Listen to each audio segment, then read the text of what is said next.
আসসালামু আলাইকুম। আজকে দেখাচ্ছি সিমের বিচি রান্নার রেসিপি।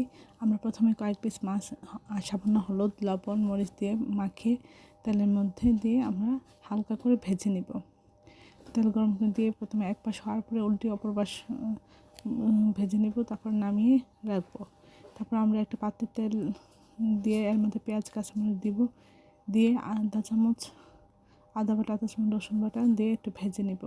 তারপরে আমরা সামান্য একটু পানি দিব, দিয়ে এর মধ্যে আধা চামচ হলুদ গুঁড়া, আধা চামচ ধনিয়া গুঁড়া, আধা চামচ জিরা গুঁড়া দিয়ে আমরা এটা খুব ভালো করে এবং আধা চামচ লবণ দিয়ে খুব ভালো করে কষে নেব।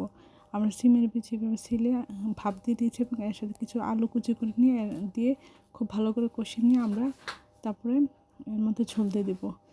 একটু বেশি করে ঝোল দেবো যেন ভালো করে সিদ্ধ হয়, এবং ঝোলটা কমে আসলে আমরা নামিয়ে পরিবেশন করব।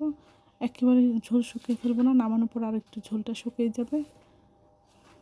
তারপর বিচিটা ভালো করে সিদ্ধ হওয়ার পর আমরা এটা নামিয়ে পরিবেশন করব। যে দেখেন বিচিটা ভেঙে গেছে, অত সিদ্ধ হয়ে গেছে, নরম হয়ে গেছে। এখন আমরা এটা নামিয়ে পরিবেশন করব। অসাধারণ লাগে, অসম্ভব মজার। এই ধরনের সুন্দর সুন্দর রেসিপিগুলি পাওয়ার জন্য আমার চ্যানেলটি লাইক কমেন্ট শেয়ার দেবেন, সাবস্ক্রাইব করবেন এবং প্রিয়জনকে বেশি বেশি করে শেয়ার দেবেন। আর চ্যানেলটি ফলো করে রাখলে আপনারা নোটিফিকেশন দ্রুত পেয়ে যাবেন। সবাই আমার ভিডিওটি ফলো করবেন।